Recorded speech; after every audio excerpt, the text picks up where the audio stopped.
chers compatriotes, à l'aube d'une nouvelle année, je vous souhaite à chacun de vous une bonne et heureuse année 2024. Qui dit année nouvelle, dit résolution personnelle. Nous venons de vivre ensemble une histoire qui nous lie à jamais. Je vous remercie tous pour la grande confiance que vous m'avez manifestée tout au long de la campagne où nous avons pu nous parler et dresser de plans d'avenir. Je remercie tous mes alliés pour leur soutien. Je vous remercie tous pour le vote massif que vous m'avez accordé. Au cours de nos rencontres, j'ai constaté que nous voulions tous un avenir meilleur pour nos familles, nos enfants.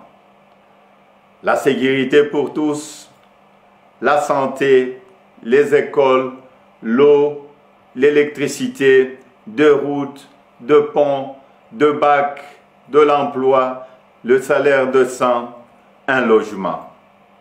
Toutes ces choses simples qui devraient faire la dignité de tout Congolais, nous en rêvons.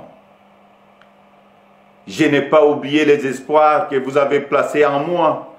Je n'ai pas oublié non plus vos exigences sur la qualité de celui qui doit gouverner notre pays.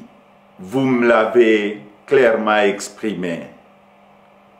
Vous voulez que le pays soit dirigé par des hommes intègres, ayant le sens de la justice et du bien commun. Vous exigez qu'on vous rende compte et qu'on vous associe plus étroitement à la gestion du pays, tant au niveau national, provincial que local. Lors de cette campagne, j'ai pris vis-à-vis de vous un engagement, celui de changer le Congo. Je n'entends pas le trahir. Depuis le braquage électoral du 20 décembre, dont nous sommes tous victimes, nous vivons une énième usurpation de notre souveraineté. De partout, j'entends monter des cris d'indignation, des cris de contestation, des cris de colère, des cris d'exaspération. Au mépris de l'expression populaire, un régime ici de la fraude, de la tricherie et du fait accompli veut s'imposer à nous. Il n'en sera jamais question, absolument jamais. À l'aube de cette année nouvelle, au cours de laquelle nous aspirons à la paix, à la sécurité, à la stabilité et au développement, nous savons tous que nous ne pourrons jamais bâtir une nation apaisée et tisser le lien du vivre ensemble sur le mensonge, la fraude et la tricherie. Nous ne pourrons jamais bâtir un pays, un État, une nation sans retrouver notre fierté qui appelle à pouvoir choisir librement nos dirigeants. Le serment de liberté que nous ont légué le Père fondateur repose sur le lien sacré qui doit exister entre le peuple congolais et ses représentants.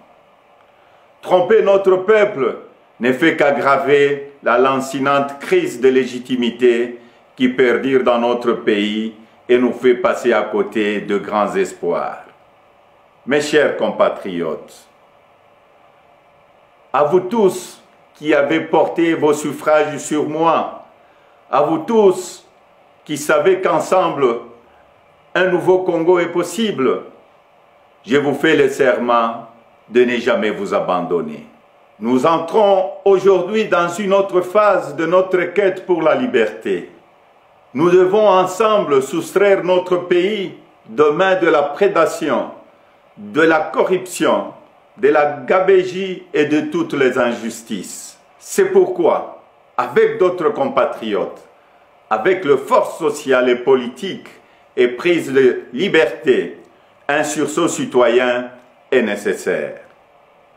Sauver notre démocratie est devenu plus qu'une priorité. C'est un devoir et je ne faillirai pas à mon devoir citoyen. Raison pour laquelle je vous demande de ne pas baisser le bras, de ne pas céder au découragement ou au pessimisme, mais bien au contraire, de reprendre la marche que nous avons engagée ensemble. Parce que rien n'est fini, tout est encore possible. Et ce nouveau Congo, nous y avons droit et nous ne laisserons à personne le droit de briser le rêve que nous avons de le bâtir ensemble. Notre Constitution nous invite à nous opposer à tout groupe d'individus qui veut prendre le pouvoir et s'y maintenir en dehors de la volonté du peuple congolais. Pour notre dignité et l'avenir de nos enfants, nous sommes tenus de souscrire à tout le moyen qu'elle met à notre disposition pour refuser la fraude et l'installation de la dictature. Peuple congolais, tenons bon, restons mobilisés. Le temps de l'action est venu. Par des actions pacifiques, démocratiques, nous allons résister et reconquérir notre droit le plus légitime, celui de faire échec à la fraude et de reprendre en main notre destin avec les dirigeants de notre choix.